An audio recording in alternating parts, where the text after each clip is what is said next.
And I will turn it over to Ethan to introduce yourself first. Hi, I'm Ethan. I am pretty new to Winona, but I live downtown and I work at Fastenal. Amber Hammernick, and I work downtown at Bremer Bank. Lucy McMartin, and work in community development with Luke. Caitlin. Caitlin Randall. I work remotely out of my home. I also live downtown. And Rahel. Hi, I'm Rahel McConan, and I am a recent Winona State graduate. Perfect. So I want to pick up exactly where we left off last time. We're making our way through the downtown strategic plan, discussing a number of different elements related to those chapters, but we only made it through the first half of that plan. And that first half included kind of a great conversation at the end toward placemaking. And many of you were really highlighting some recent businesses in town that were doing a great job of pulling people in, making you feel welcome in particular. And one of the last points that people were talking about was how you can build off of each other. So how can you have a good location that encourages additional reinvestment? How can you have a good location that builds off of something that's already been going well? So if there's any final thoughts related to placemaking that anybody wanted to add, I know that we had to kind of end the conversation in order to continue planning for this meeting. Does anybody have anything else to add to the placemaking conversation?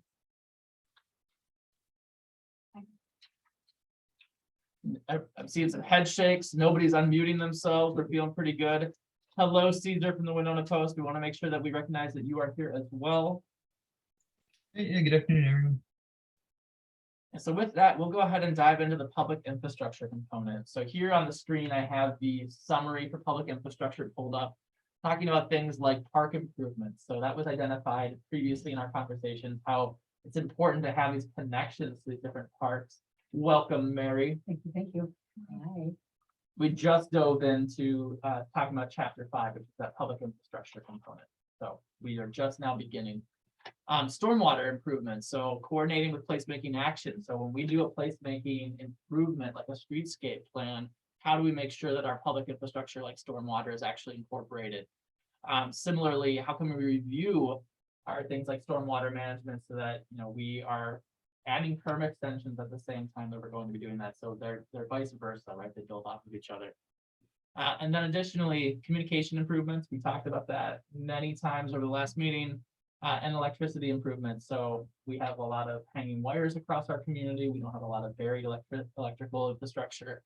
Similarly, we also have the need always to look at things like lighting, which we'll touch on in public safety. So there's always an opportunity to do that.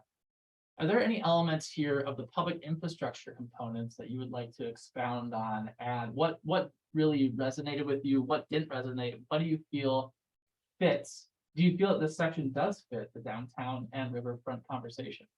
Can you again go back over the stormwater improvements?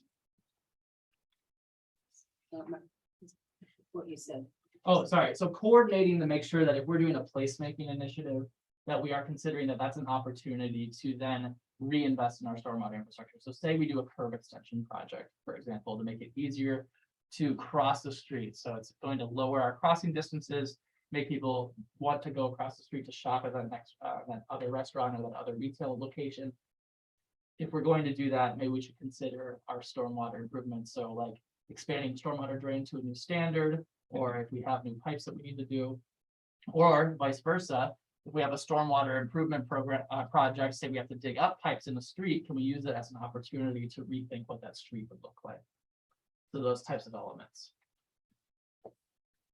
I have some general questions on the park aspect of it. Yeah. But I'm not sure if there's maybe is a larger section to address that later, or is it a good time to look at it now? I gotcha. Cool. No problem at all. Sweet. So what was your question related to parks? I have a couple. So in particular, when it mentioned completion of Levy Park, what is that?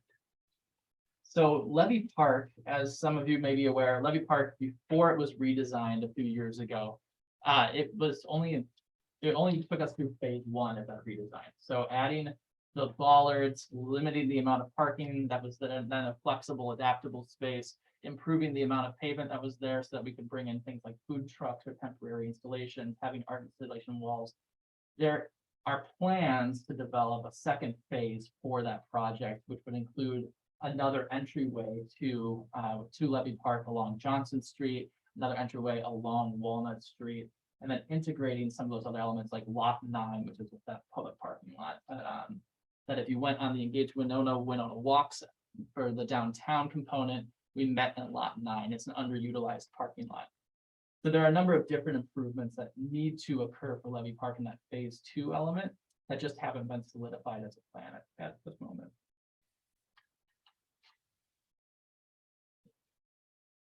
Are there any plans for additional parks in the downtown area? That is an excellent question. And I'm not certain that I can say yes to that question. Okay. You know, there's the improvements underneath the bridges as part of the bridge project. Mhm. And then additionally, the conversations that we've had with the parks plan in 2018, and then also the transportation subcommittee thus far is how do we have good connections through downtown to those other park elements? The only other park that's really downtown is Central Park, which is unfortunately only about the 5th of its size since the post office took it over many decades ago. And similarly, Wyndham Park over on the southwestern component touches a little bit on that downtown side. Was Wyndham Park bigger at one time? No. Wyndham Park's always been one block. Yeah, But Central Park was the whole. right. Luke, I just had a clarification. I haven't read the plan fully in a while. But when we did this downtown strategic plan, since then, another project that's been identified, I can't remember if it is in here or not. But we have been speaking about improvements at the levee. You know, we have 25, 30 dockings, you know, Yes, now. came from one. From American Cruise Lines and others. And one thing that we talked about is our need to make the area more accessible and even like the tour boat with the dock. Now, this is challenging with changing water levels, you know, it's not always possible, but we did talk about perhaps having some engineering done. Maybe the tie-ups for the boats, we've had some break, we've had some, you know, there's some old infrastructure along the levee as well. If that isn't included in this plan, because it has come up since then, maybe that's something that the group would want to talk about, whether you're supportive of that or not. It's about access, it's railroad track, it's the whole Great access suggestion. thing. Well, one of the things we did this year, because we were anticipating this whole new, group of boats coming. And then also wanting just anybody docking at the levee was, you know, to make these maps. So now we have these big size maps. As soon as you get off a boat, off the levee, you will see now this map that shows you. Because before you kind of get off a boat and you go, I see this wall, where do I go? What do I do? I'm maybe talked about this last time, I can't remember, but I mean, I think that's been an improvement to where we have those maps, and then we have those little stencils of footsteps to get to. That was one thing we accomplished this year. But as that grows, because it does seem like it's growing, then addressing what other things are needed there. Kind of work with start signage that's. I just had a customer stop in, who actually lives in Wabasha, and he takes his boat down from Wabasha to, you know, I don't know, La Crosse and further, and he stopped in and asked if, you know, is there public access somewhere that I can stop at, you know, through, and, you know, we talked a little bit about the levee, but it's not inviting, people don't know. It's definitely not like a Wabasha or a La Crosse where you can dock. I mean, I was in La Crosse this past weekend, and it was very evident where boats can park, and it was more inviting to do so down by the riverfront there. So, I mean, if we're talking about infrastructure that we can improve on, I mean, and Lucy, it sounds like you're talking a little bit about that, maybe. Yes. So right now, where the tour boat is, half of that dock is for the tour boat and half is for the public, but it's not a lot of area Right. to tie up. So we have talked about what can we do. And it's, we need more engineering help to figure Yeah. that out because it's the main channel. Yeah. It's very fast. At that location, there's a lot of strong current. Mhm. So we years ago tried to design some docking and it just, Yeah. you know, so it's tricky, but it could be, you know, that we need to take a look at what can be done. And there's other ways to do docking systems Sure. in these types of areas, but it's not as easy as just putting one out Right. there. In a lot of other cities that have success, it isn't the main channel, it's. back. Right, but we do Off, need you know. to, there's still things we can do. Because the cross is the main channel. isn't it? Yeah, it Yeah. is, yeah. And Wabasha might be the main channel too, Mhm. looks like it. Is it Red Wing? Do you know? I'll see if I Trying to can think figure of that where out. the. Looks It's like it so might be. narrow and, Yeah, it is. Interesting. but right, the point is make it more inviting and Mhm. any way we can, and Mhm. more accessible. For Not private just folks. handicap, but Everybody. inviting and. Right. And yeah. where do we go? Your It's not maps clear. would be It's just not great, you clear know? that you can Yeah, Actually dock there. right.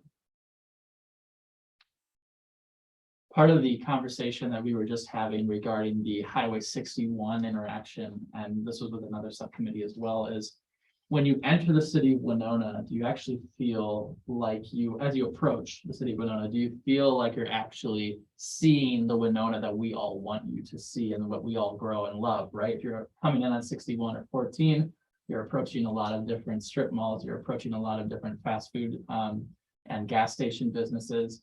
But coming from the river, there really is maybe more of an opportunity for people to commune with the intended feeling of Winona. And our downtown and our riverfront becomes that welcoming mat. Mhm. I love that comment. I was talking with friends the other day just about train station and airport design, about, you know, how people before have been, you know, sort of again in other countries are making that, you know, big welcome to the city. And I think about that for Winona. Whenever my friends come to visit, I give them very specific directions how to enter town because of what I want them to see on their way in. Oh. So I tell them, you know, don't listen to Google, listen to me as you should. And this is, you know, how to go in, because this is, you know, the views and the impression that I want you to have as you're entering And what is town. it? Do you take them? Yeah. I was Oh, right. so they're all, well, not all, some have come from Chicago, but most are coming from Minneapolis. Yeah. So they're supposed to take 61 down because that's the best views of the river coming down.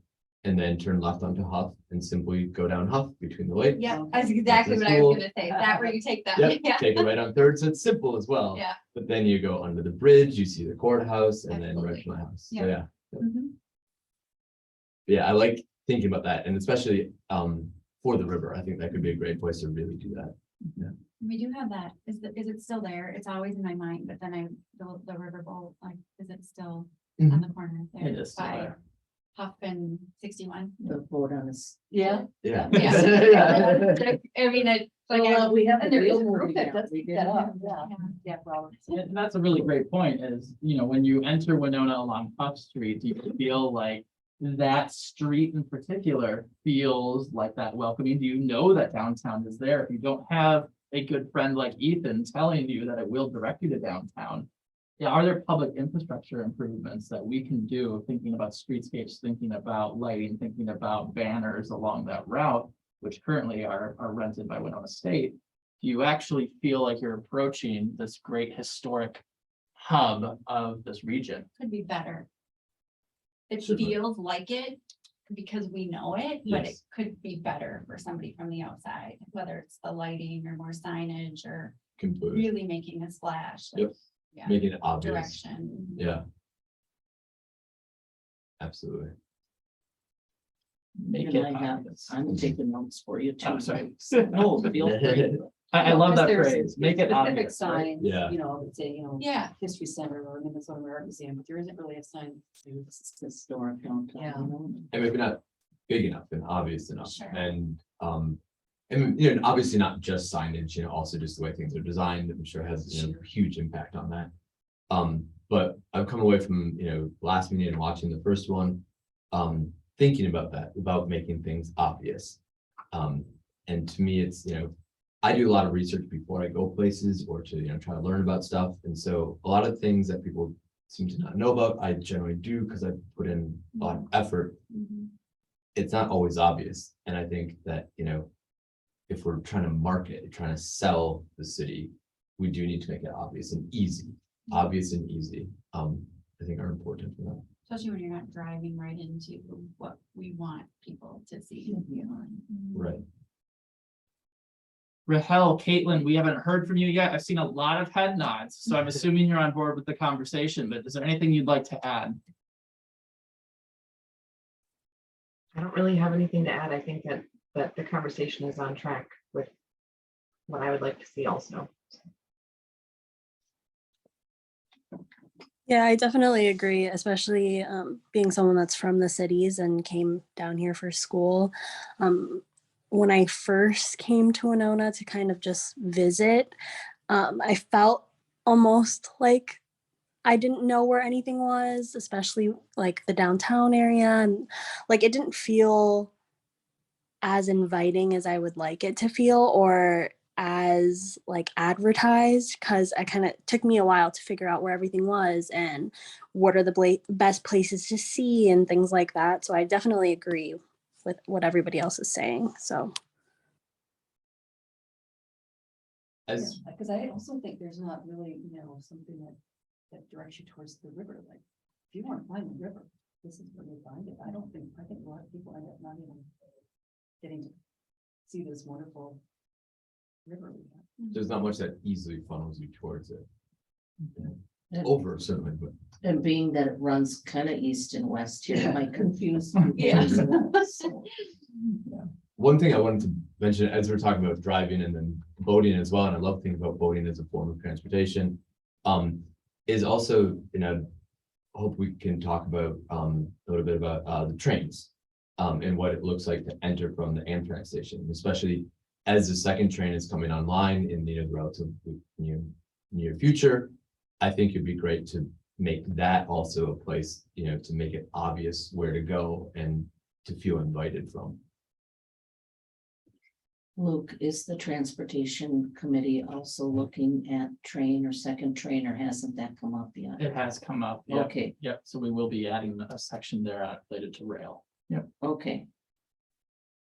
And that brings up, so a lot of this, we're talking about public infrastructure generally, but regarding streets in particular, regarding rail, regarding Riverway, when you arrive and you step off, for example, say you do go down 3rd Street to visit Ethan and you stop in downtown Winona, aside from the older buildings and the fact that you can kind of feel that architecture around you, what about the actual public infrastructure tells you that you've arrived in a place rich in history?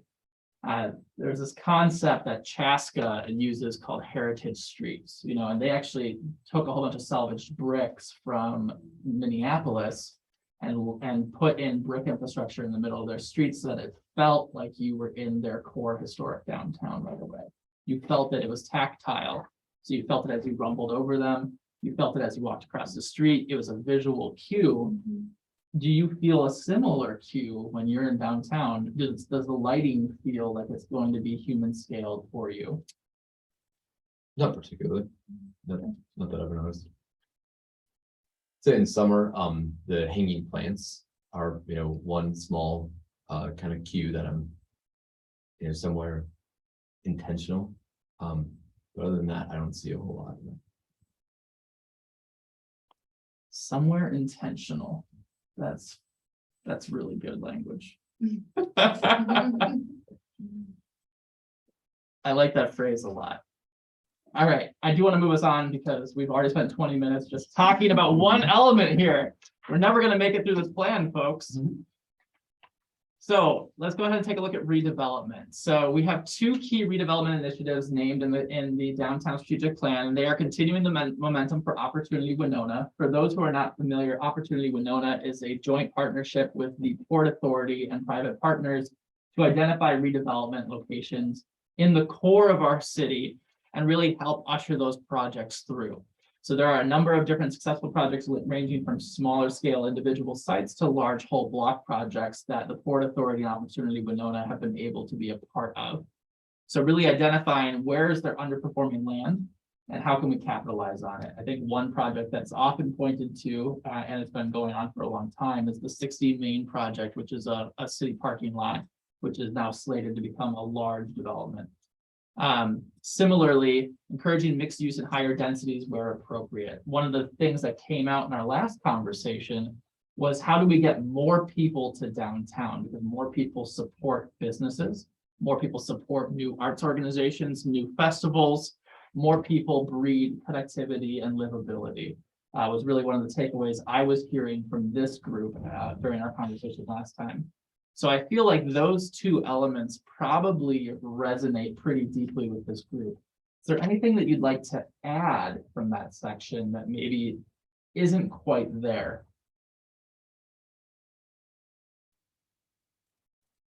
Can you zoom in just some?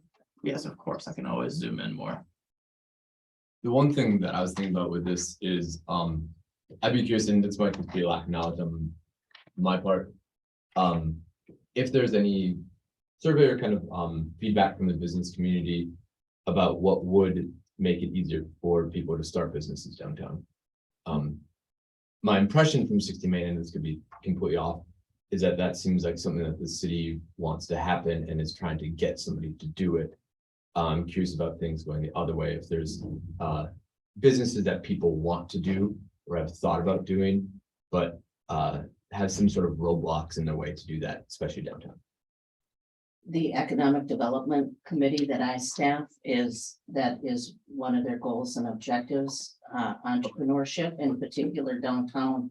So we notice on many of our committees, there's some that are, it's about that, but they kind of overlap, and that could be one that overlaps, just encouraging small business and entrepreneurship. And what came out of the economic development meeting was do a survey, get the data, find out what are the barriers, so that we can then work to remove some of those barriers and make it easy. Some towns have an area, let's say a blank area where a pop-up store can go to try things out before they buy a building, is one example that was given. So Cool. that has been talked about, but that's a very good point. It's ironic how many things we hear on so many, Yeah. meaning there's a theme here. Everybody's thinking. Wasn't about there it. used to be, I could see signs in windows saying, big opportunity, this is an opportunity waiting to happen or something like that. I don't see Main those. Street did that. Okay. Well, we don't have as many vacants, so Mhm. that's Okay. probably not Okay. quite as many. There's still some. Okay. My husband is a small business owner and tried to, or was exploring purchasing a downtown building a few years ago. There were actually a few downtown buildings, and the barrier for his company was property taxes.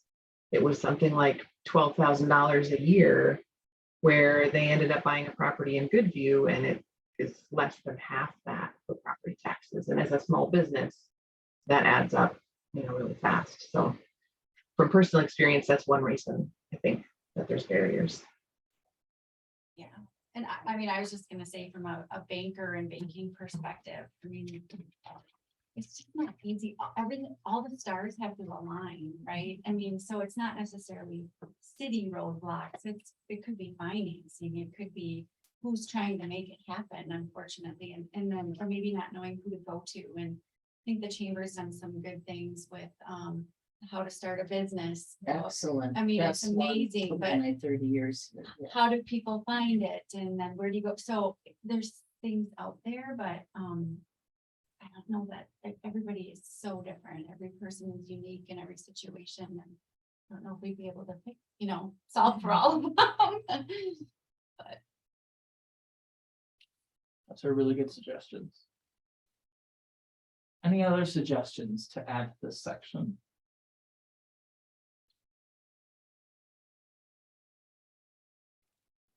All right.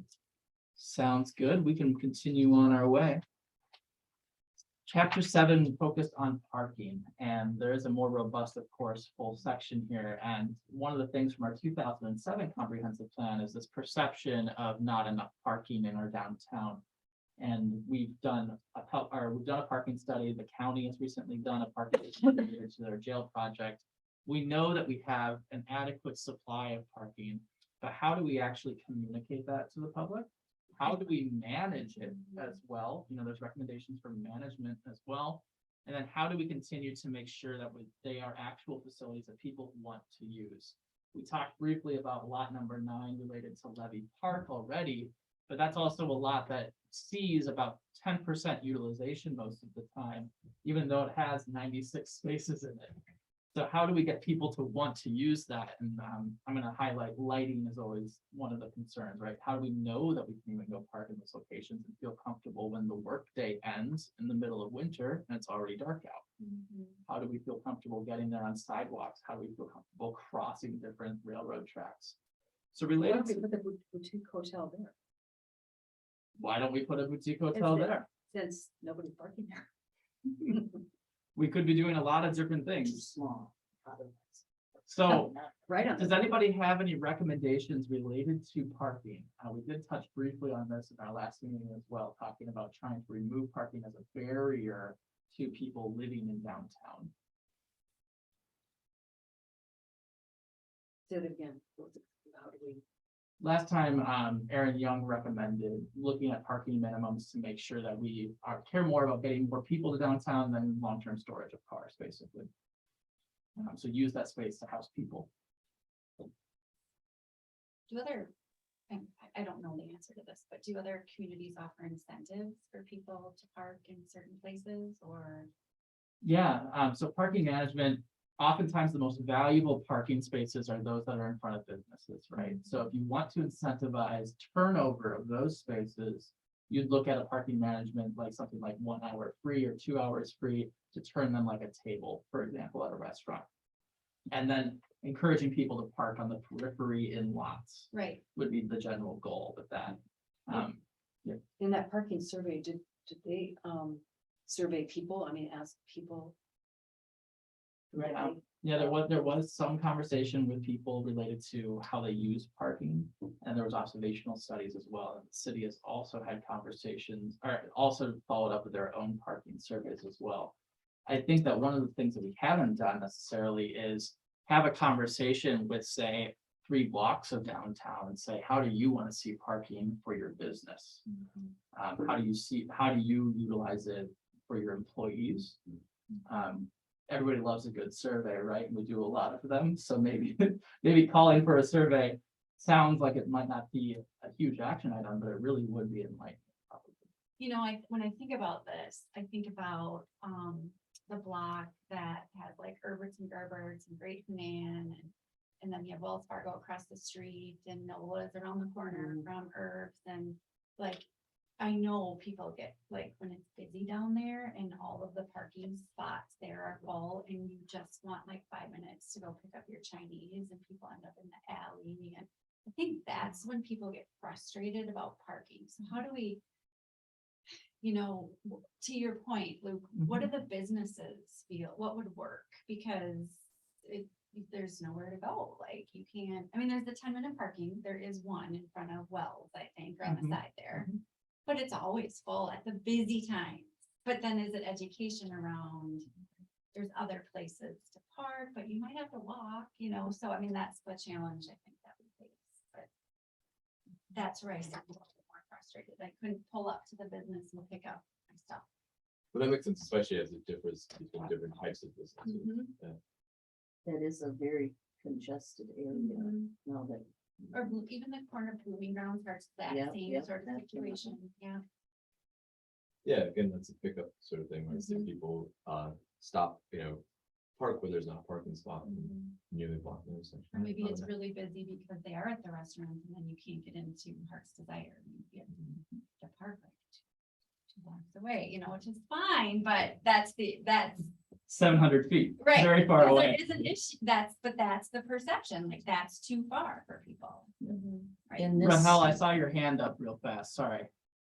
Oh, no. Yeah, I was just gonna go into saying, like, are we monitoring what areas really need parking? Because sometimes I feel like when I am downtown and I see lots open, they're usually in places where people are just not utilizing them because there's nothing around there, or they're the places that people want to be are further down the street. So like, if there was a way to I don't know, just figure out where people are, like everybody else was saying pretty much, and kind of have parking be utilized in that way, or like see what we can do to make parking better in those areas.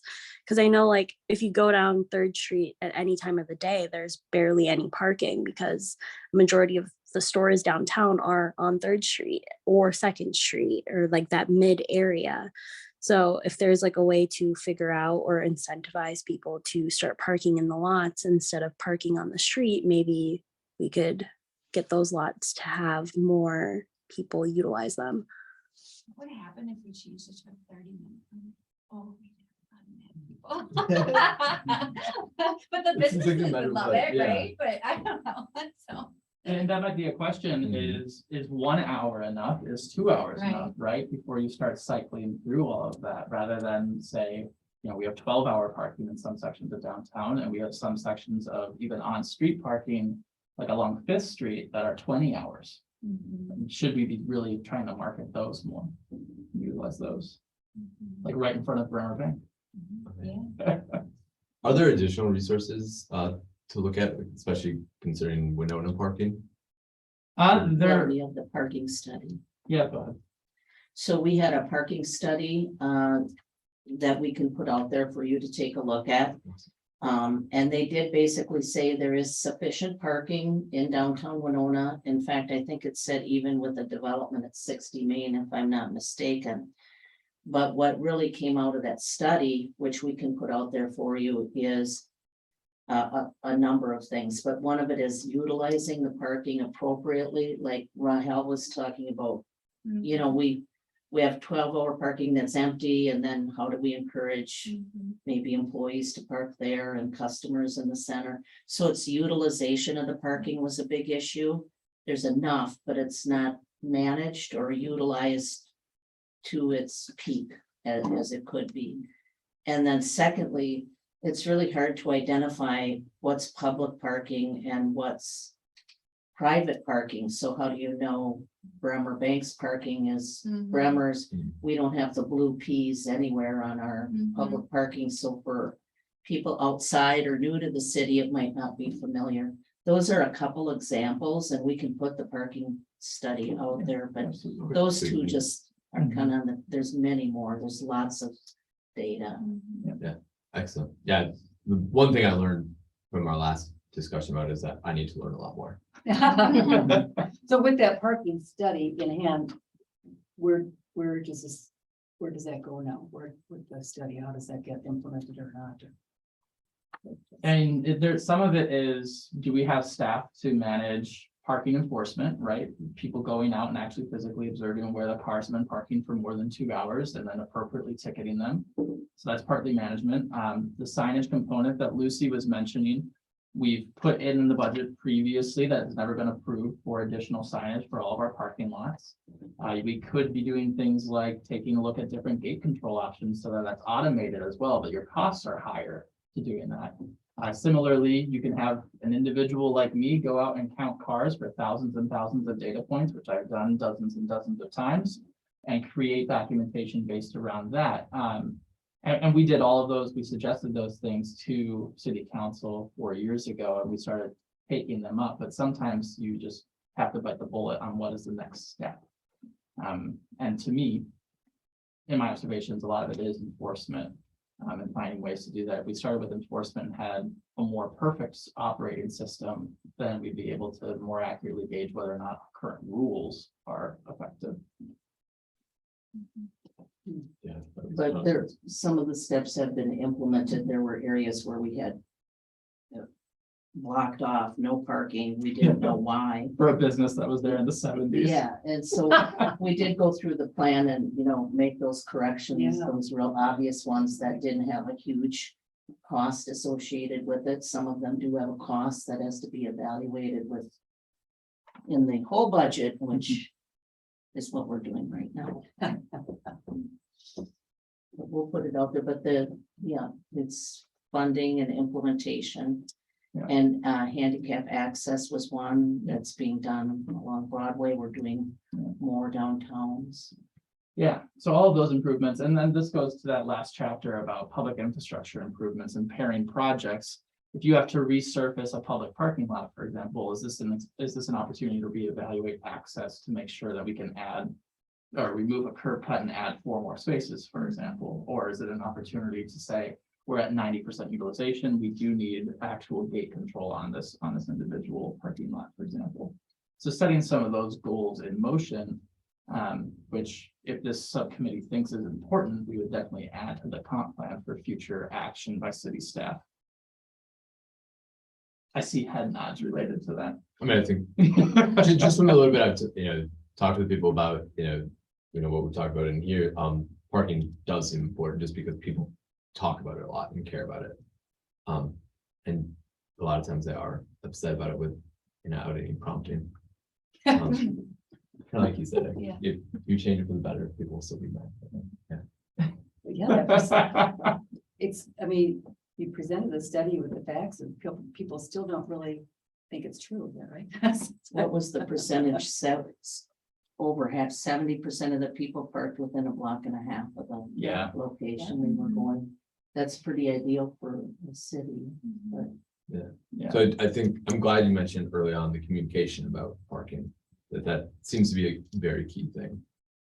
Yeah, and just to go into some of what Lucy was just touching on, we talk about how 2 blocks of downtown, 740 feet, like Amber was mentioning. You're bringing up my favorite. Versus going to a department store, which is 740 feet from the middle of their parking lot.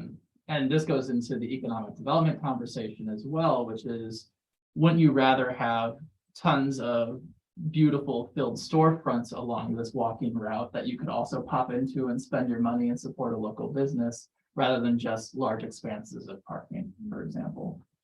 So having that balance, particularly in downtown, which we know is kind of our economic engine of our community, is really important. Caitlin, I'm going to pick on you because you haven't said anything in a while. Do you have anything you'd like to add related to parking? This is tough for me because I don't drive downtown. I usually walk, except last week when I was late for the meeting, I had to drive and park.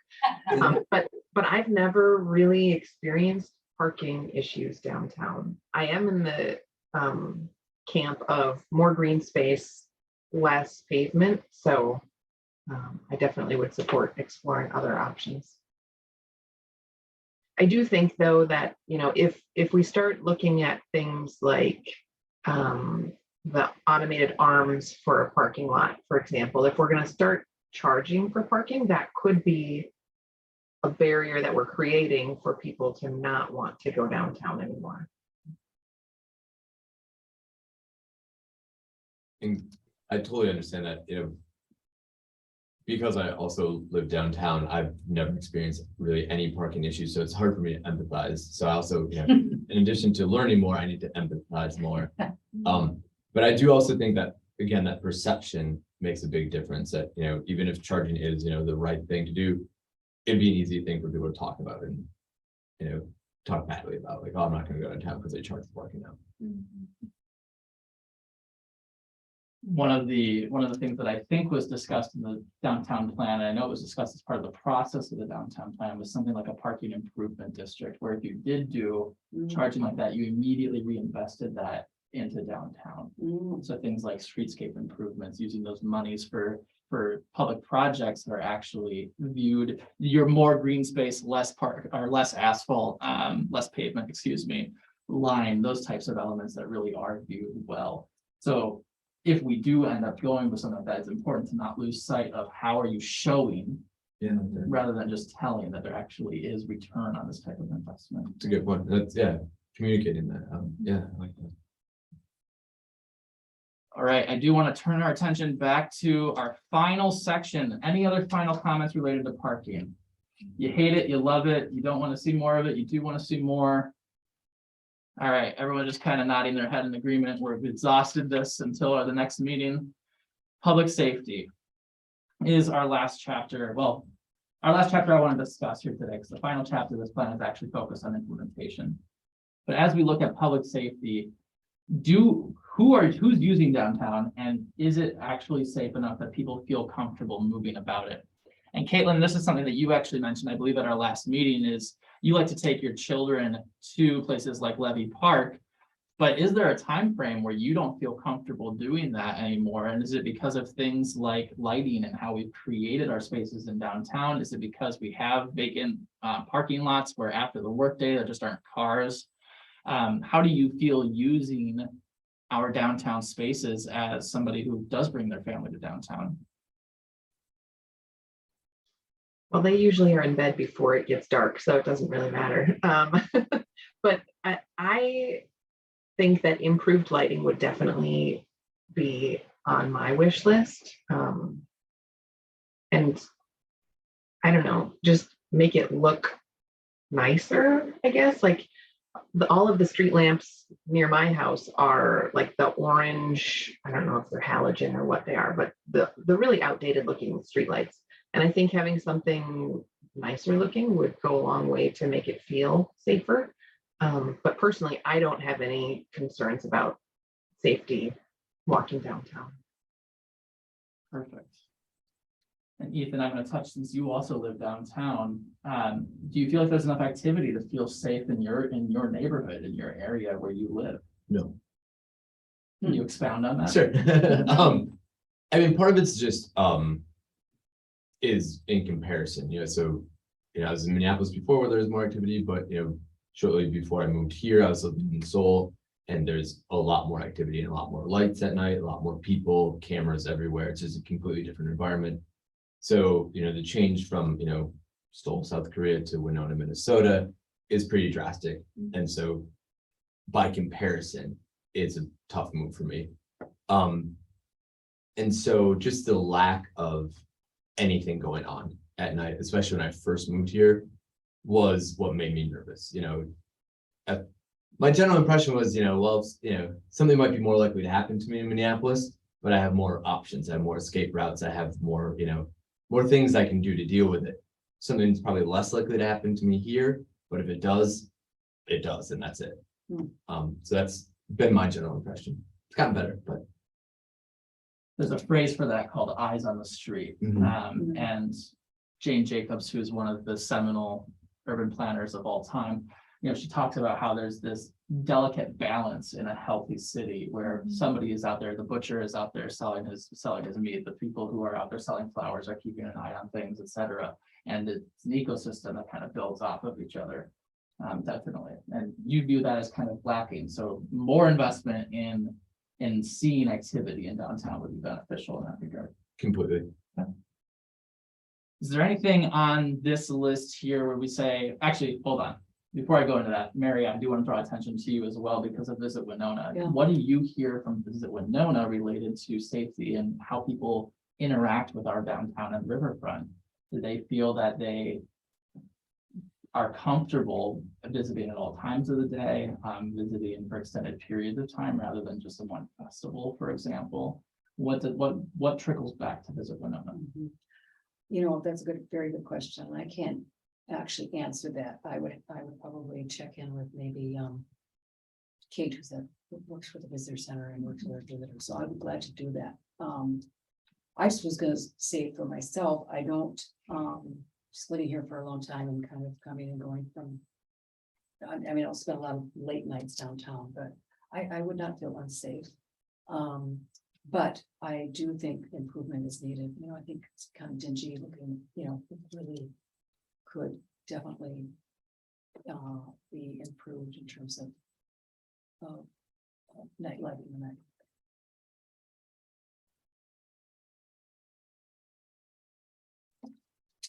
So there are other elements related to the 5 initiatives that we have laid out here. Anything that's really missing or anything that you feel really comfortable with that you want to reiterate? Sorry, did I miss a hand, Rahel, by any chance? I'm sorry. Yeah, it's okay.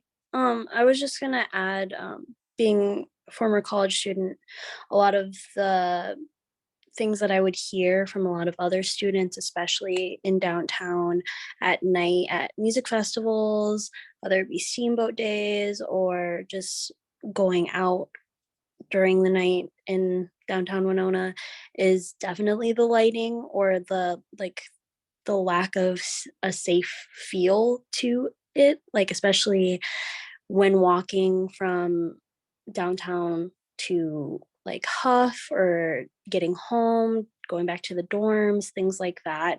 Sometimes it is kind of dim and it does, like, for lack of better word, like look a little dingy, and like sometimes it's a little scary walking home and things like that. So that's a safety element that I would say that I notice myself, especially with lighting or I know that on Winona State campus, there's the big, I don't know what they're called, but it's this thing that you press a button and like 911 is called if it's like in the middle of the night or something. Like if we maybe implemented those maybe around 3rd Street, like where there's like a lot of hustle and bustle at night, like things like that, just little measures that kind of make people feel safer, I think would be good to look into maybe. Great, very good suggestion. I do have a couple of specific examples. I'm not sure, or thoughts, and I'm not sure totally what the tie-in. But it'd be cameras, foot patrol, and the bus stop. So I've got very used to having a lot of CCTV around, and I personally now find it very comforting. Does not feel invasive like maybe did before. But it's one reason I picked my apartment building, because inside there's very good camera coverage. I don't see a lot of that around town. I don't know if that's something that's wanted or not, but I'm kind of curious about that. Foot patrols, I've never seen any. I'd love to be able to see and even chat with some of the police officers here. Tried to be fairly involved in the community in the 2 years I've been here and met a lot of people. I've yet to meet any police officers, despite living a couple blocks from the police station. And then 3, the bus stop. I tried using the bus before after a car crash, and I didn't have a vehicle. It's very difficult to use a bus, and now even if I could, I'd be pretty uncomfortable waiting at the bus stop downtown at 3rd and Center. Because of just, Because of people hanging out there. So I don't know if I have questions on those. They're just yeah. pieces to bring up. That's great feedback. That's exactly why, you're here. Perfect. Any last thoughts related to public safety? I do want to touch on our goals and objectives for next time. No? All right. Thank you all very much for going through those 8 kind of core chapters of the downtown strategic plan with us. We do intend for the downtown strategic plan to be updated following the comp plan, so that it's actually reflective more of what this comprehensive plan is bringing together, and reflective of all that you guys are talking about right now, but also these goals and objectives that we alluded to last time and didn't get around to because we've been having such good conversation. So at the end of August, our intention is for all of the subcommittees to have goals and objectives that are prepared and ready to go back to the steering committee for review and incorporation into the comprehensive plan's first draft. And the idea is that every subcommittee creates these goals, a broad general statement that describes a desired outcome, and objectives, a statement or statements of measurable results to help achieve that goal. And we have those as the 2 top hierarchical pieces of these individual chapters, followed by strategies that are going to be more of those implementation core elements that city staff intends to kind of fill in to support those goals and objectives. So an example of what that might look like for this group would be something like increased housing options in downtown Winona, which would be our goal. Our objective would be to remove parking minimums for residential uses in downtown, provide reinvestment incentives for historic properties, maybe even looking at property taxes, Caitlin, and then amending our zoning map for more mixed-use downtown core and more mixed-use downtown fringe. These are all things that you have all brought up in our previous meetings together. So what I want us all to do for the next meeting is I'll send out this template, and I want us all to think about adding new goals and objectives. Begin drafting them if you want. We'll give you a gold star if you are that type of overachiever.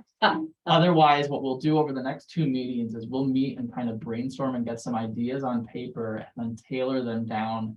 And the intention, of course, will be to have somebody from this subcommittee be able to meet in September with the steering committee to advocate for why these goals and objectives really came about. Does that make sense for our next couple of meetings? Seeing some head nods, people seem comfortable with it. We haven't had a single subcommittee say, no, we don't want to do that yet, so that makes sense. This is really going to kind of be the meat and potatoes portion of the comprehensive plan. So these are the things that are going to guide the actual words that get sent out to the public for review and then actually implemented. And this is where I should touch on, we have 2 rounds of review planned for this comprehensive plan. So our intention is in September to create or begin creating those goals and objectives from the steering committee side, begin the draft in October and have it ready for review over the holiday period, and then have a second draft come out based on the feedback that we received from the public during that review session at the beginning of 2023, and then refining that final draft after another round of review for adoption through the steering committee, the planning commission, and the city council. So we're still a number of months away. Everything is in draft form until it is approved. And the first draft elements will be those goals and objectives that we'll talk about next time. Perfect. Now we need to plan our next meeting. So I'd like to take a look 2 weeks out. I mentioned that we could maybe get a couple of meetings in here in August. Would it be possible to look at August 10th? I know that we moved this meeting to a Wednesday. We were meeting on those Thursdays at 3:30. Does Wednesday at 3:30 on the 10th continue to work for people? Got some head nods, more head nods. Is that enough time for goals? Or Yeah. you're, but Carlos, I'll be gone for that meeting because I'll have HPC, but we'll be able to navigate that. All right, we'll plan on 3:30 on the 10th.